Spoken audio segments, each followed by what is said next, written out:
e nós estamos indo em direção à meta de 1.000 pessoas nossas. Inscreva-se e faça parte do time. Boa sessão.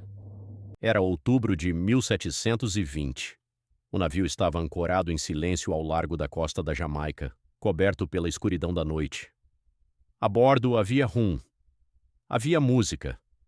Havia homens que não pensavam em nada além de beber até cair. O capitão dormia. Seus homens dormiam. E então a luz de lanternas cortou o horizonte escuro.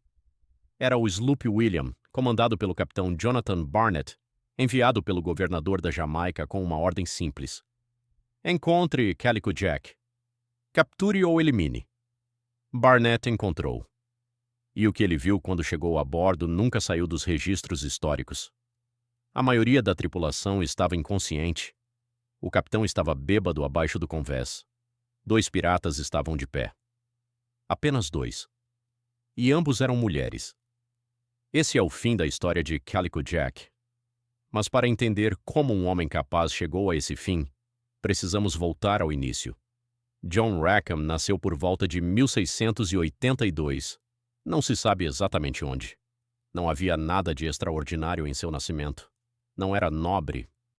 Não era filho de almirante. Era apenas mais um homem que o mundo havia colocado num navio cedo demais e depois esquecido. Ele começou como marinheiro comum. Trabalhou em navios mercantes antes de acabar na pirataria, como tantos outros. A diferença era que Rackham tinha algo que a maioria dos piratas não tinha: ambição. Ele subiu rápido. Tornou-se contramestre sob o comando de Charles Vane, um dos piratas mais brutais que o Caribe já produziu. Vane era violento, imprevisível e completamente desprovido de qualquer senso de estratégia a longo prazo. Ele atacava por instinto. Às vezes era brilhante, às vezes era um desastre. Em novembro de 1718, Vane tomou uma decisão que custaria tudo. Um navio de guerra francês apareceu no horizonte. Um navio real com dezenas de canhões e centenas de marinheiros treinados. Vane recusou o combate. Ordenou a retirada. Seus homens ficaram furiosos. Para piratas, recuar diante de um navio de guerra era aceitável, era sobrevivência. Mas Vane recuou de uma forma que sua tripulação julgou covarde. Não era questão de estratégia. Era questão de como ele havia feito isso. Sem consultar ninguém, sem discutir. Simplesmente virou o navio e fugiu enquanto seus homens ainda aguardavam ordens. A tripulação votou. Era o direito deles, garantido pelos artigos que todos haviam assinado antes de zarpar. Vane foi deposto. E John Rackham, o contramestre, foi eleito capitão por maioria de votos. Foi então que o mundo começou a chamar John Rackham pelo nome que a história preservou: Calico Jack. O apelido vinha de sua roupa.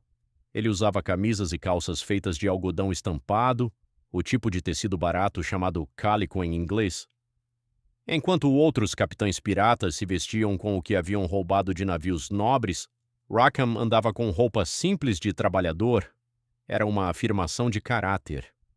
Ou talvez apenas um hábito que ficou. Ele era, por qualquer medida, um pirata de sucesso moderado. Não estava no nível de Bartholomew Roberts, que capturou mais de 400 navios. Não tinha a fama aterrorizante de Barba Negra. Mas tinha algo que os grandes nomes muitas vezes não tinham: charme. E foi o charme que o levou direto ao maior erro de sua vida.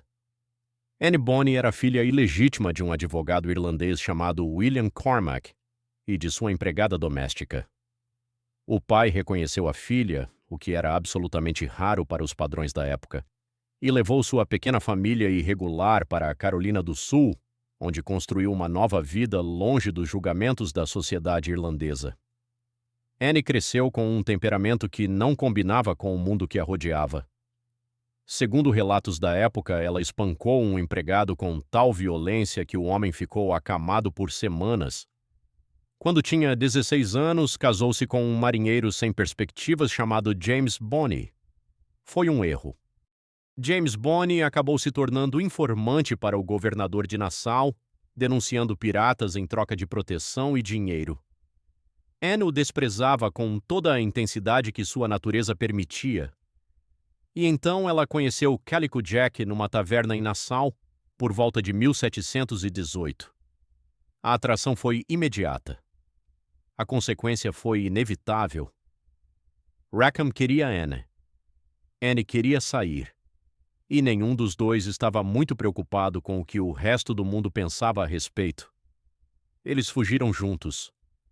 Roubaram um navio no porto de Nassau durante a noite e desapareceram no mar antes que qualquer um percebesse o que havia acontecido. O governador Woodes Rogers declarou Calico Jack pirata novamente. A anistia que Rackham havia recebido estava revogada. Havia um preço sobre sua cabeça. Nenhum dos dois parecia se importar muito. A bordo do navio de Calico Jack, as regras eram as mesmas que em qualquer navio pirata da época. Havia artigos. Havia divisão justa do espólio. Havia voto para decisões importantes. E havia uma regra específica que Calico Jack estava violando abertamente todos os dias. Mulheres a bordo eram proibidas pelos artigos da maioria das tripulações piratas. A razão era prática, não necessariamente moral. Mulheres a bordo criavam disputas. Disputas criavam mortes. Mortes enfraqueciam a tripulação. Mas Anne Bonny não era o tipo de mulher que criava disputas por atenção. Ela era o tipo de mulher que resolvia disputas com um facão na mão. A tripulação a aceitou. Em parte por respeito a Rackham. Em parte porque Anne, com calças de homem e uma pistola no cinto, não parecia particularmente interessada na opinião de ninguém. Foi então que apareceu a segunda mulher. Mary Read havia crescido disfarçada de menino desde a infância. Sua mãe a criou assim por razões financeiras. Na Inglaterra do século XVIII, um filho do sexo masculino tinha mais direito à herança do que uma filha legítima, dependendo das circunstâncias. Mary aprendeu desde criança que o mundo tratava homens e mulheres de formas fundamentalmente diferentes e decidiu, com pragmatismo absoluto, jogar o jogo como homem. Ela serviu no exército inglês disfarçada. Casou-se com um colega soldado depois que a identidade foi revelada entre os dois e abriram uma estalagem na Holanda. Quando o marido morreu, ela voltou a se disfarçar e embarcou num navio com destino às Índias Ocidentais. O navio foi capturado por piratas, Mary Read ficou a bordo. E assim, por uma série de acasos que a história raramente consegue explicar de forma satisfatória, ela acabou na tripulação de Calico Jack. Durante algum tempo, ela manteve o disfarce. A tripulação a conhecia como um jovem marinheiro. Era uma ilusão que funcionava porque Mary sabia exatamente como agir, como falar, como mover-se entre homens sem levantar suspeitas. Anne Bonny foi a primeira a descobrir, e ao invés de revelar o segredo, guardou-o. Os meses que se seguiram foram, pelos padrões do Caribe do início do século XVIII, relativamente prósperos para a tripulação de Calico Jack. Eles capturavam barcos de pesca, saqueavam navios mercantes menores, operavam principalmente ao redor de Cuba, do Haiti e das costas menores que os navios de guerra britânicos não conseguiam patrulhar eficientemente. Não era glória. Era sustento. E às noites havia rum. O rum era o centro da vida a bordo do navio de Calico Jack. Não de forma poética ou romântica, como as histórias tendem a descrever, de forma literal e progressivamente destrutiva. Rackham bebia com uma consistência e uma quantidade que começavam a preocupar até aqueles que não se preocupavam com muita coisa. Um capitão que bebe demais é um capitão que não vigia o horizonte. É um capitão que não verifica se as sentinelas estão acordadas. É um capitão que não está pronto quando a ameaça aparece. A ameaça estava chegando. O governador Woodes Rogers havia transformado Nassau num projeto pessoal. Quando chegou às Bahamas, em 1718, encontrou uma república pirata em pleno funcionamento. Saiu do navio com uma oferta de anistia numa mão e ordens de execução na outra. O método funcionou. A maioria dos piratas aceitou o perdão. Os que recusaram foram enforcados publicamente. Rogers reconstruiu as defesas do porto, restaurou a autoridade britânica e passou os anos seguintes caçando os poucos piratas que permaneciam ativos na região com uma persistência que não deixava margem para a esperança. Calico Jack era um alvo pequeno. Não era Barba Negra, não era Roberts. Mas era um alvo com nome e com um navio identificado, e Rogers tinha o hábito irritante de não ignorar nenhum nome de sua lista. Em outubro de 1720, ele enviou Jonathan Barnett para resolver o assunto. Barnett era um capitão competente com um sloop bem armado e uma tripulação disciplinada. Não era uma missão de alto risco, era uma operação de limpeza. Ele encontrou o navio de Calico Jack, ancorado perto do noroeste da Jamaica, numa enseada tranquila que os piratas usavam para descanso. Era tarde da noite. O navio estava quieto. Muito quieto. Barnett se aproximou com as lanternas cobertas. Quando estava próximo o suficiente, descobriu as lanternas, gritou a ordem de rendição. E o que aconteceu a seguir foi registrado em tribunal com uma precisão que a história raramente oferece. A maioria da tripulação estava bêbada abaixo do convés. Alguns estavam completamente inconscientes. John Rackham, capitão do navio, estava dormindo num estado que um depoimento descreveu diplomaticamente como incapaz de assumir o comando. Da escotilha subiram duas figuras. Anne Bonny, com uma espada numa mão e uma pistola na outra. Mary Read, com o mesmo equipamento e uma expressão que as testemunhas posteriores descreveram como completamente indiferente ao perigo. Elas chamaram seus companheiros para lutar, gritaram, chamaram pelos nomes. De acordo com o testemunho apresentado no julgamento subsequente, Mary Read disparou sua pistola para dentro da escotilha e feriu um dos homens com a intenção de forçá-los a subir. Não funcionou. Os homens ficaram onde estavam. Com rum nas veias e medo nos pulmões, preferiram o escuro da embarcação ao convés iluminado pelas lanternas de Barnett. Anne e Mary lutaram sozinhas, não por tempo suficiente. Eram duas contra uma tripulação inteira. A resistência durou minutos. Quando acabou, toda a tripulação de Calico Jack estava presa ou morta. O julgamento aconteceu em novembro de 1720 em Spanish Town, na Jamaica. Foi breve. As provas eram claras. As testemunhas eram numerosas. O veredicto era inevitável. John Rackham e a maioria de sua tripulação foram condenados à morte por pirataria. A sentença foi executada em 18 de novembro de 1720. Rackham foi enforcado. Seu corpo foi colocado em gaiolas de ferro e exposto na entrada do porto de Kingston, como aviso permanente para qualquer um que considerasse a pirataria uma carreira promissora. Antes da execução, Anne Bonny foi autorizada a ir fazer uma última visita ao homem que havia deixado tudo para seguir. A conversa não foi preservada em detalhe, mas uma versão dos acontecimentos suficientemente atestada para aparecer em múltiplas fontes da época diz que Anne olhou para ele e disse algo que se tornaria uma das frases mais frias já registradas sobre a era dourada da pirataria. Ela disse que lamentava vê-lo ali, mas que, se ele tivesse lutado como homem, não seria enforcado como cachorro. Calico Jack não respondeu. Anne Bonny e Mary Read foram condenadas à morte, mas ambas declararam estar grávidas durante o julgamento. A lei britânica não permitia a execução de mulheres grávidas. As sentenças foram suspensas enquanto aguardavam os nascimentos. Mary Read morreu antes, febre, infecção. Os registros prisionais de Spanish Town registraram sua morte em abril de 1721. Não há certeza sobre o que aconteceu com o bebê, se é que havia um. Anne Bonny desapareceu dos registros históricos depois disso. Não há registro de sua execução. Não há registro de sua soltura.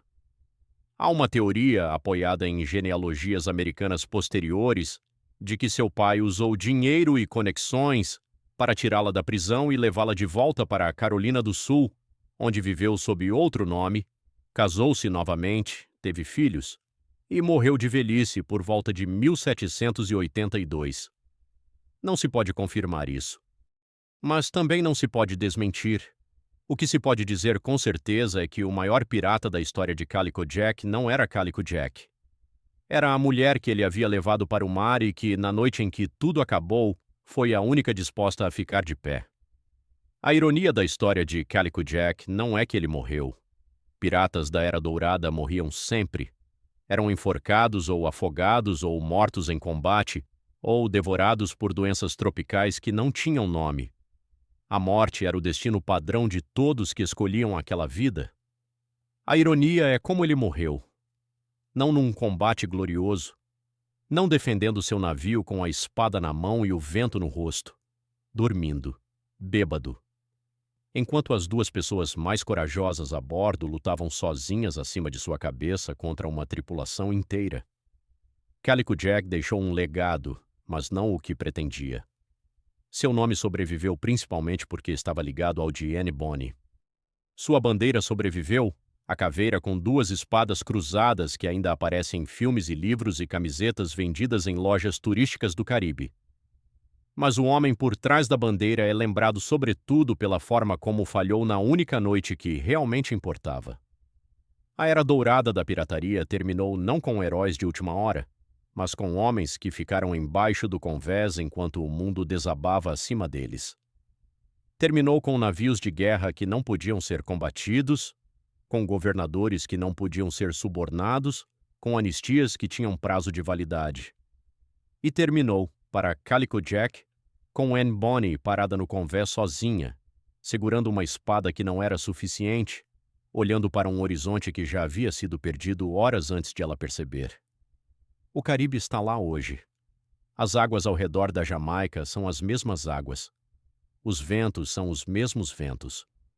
Mas o que o mar guarda no fundo são os restos de navios e os ossos de homens que pensaram que podiam possuir o oceano, que pensaram que o rum e a ousadia eram suficientes para durar para sempre. Calico Jack foi o mais humano deles, não o mais corajoso, não o mais cruel, o mais humano. Ele queria aventura e queria uma mulher que fosse sua igual, e conseguiu ambas as coisas por tempo suficiente para provar que eram possíveis. O que não conseguiu foi estar acordado quando precisava. E no fim isso foi suficiente para destruir tudo. Havia algo mais nessa história que os livros raramente param para examinar. Calico Jack não era um monstro, não era um gênio do crime. Era um homem que havia feito escolhas, algumas certas, a maioria errada, e que ao longo do caminho construiu algo que se assemelhava a uma vida real. Ele havia dado a Anne Bonny uma saída de um casamento que a sufocava. Havia dado a Mary Read um lugar onde ser quem era. Havia mantido uma tripulação unida por tempo suficiente para que a história se lembrasse do nome deles. O problema com Calico Jack é o mesmo problema com tantos piratas da Era Dourada. A história que eles viveram era maior do que eles. O Caribe do início do século XVIII era um lugar onde impérios disputavam rotas comerciais, onde escravidão e liberdade coexistiam numa tensão permanente e brutal, onde a lei era aplicada de forma seletiva dependendo de quem você conhecia e quanto dinheiro pagava. Nesse mundo, piratas eram ao mesmo tempo produto e símbolo. Eram o resultado natural de sistemas que criavam desespero e depois fingiam surpresa quando esse desespero tomava a forma de violência organizada no mar. Calico Jack não fez a pirataria existir. A pirataria o fez existir. E quando o sistema decidiu que já havia tolerado o suficiente, ele foi eliminado com a eficiência burocrática de uma assinatura de governador e uma corda comprada com dinheiro público. O nome que ficou foi o de Anne Bonny, a mulher que lutou quando os homens não conseguiram. A mulher que disse a verdade antes que ele fosse enforcado. A mulher de quem a história nunca soube o fim, e essa ignorância é em si uma forma de respeito. Alguns finais são melhores sem testemunhas. Essa é a última coisa que a história de Calico Jack nos ensina. Às vezes a pessoa que dá nome a uma era não é quem a viveu com mais intensidade. Às vezes é apenas quem estava lá quando tudo começou a desmoronar, segurando o que podia com o que tinha. E às vezes a pessoa mais corajosa do navio é a que ninguém esperava encontrar de pé.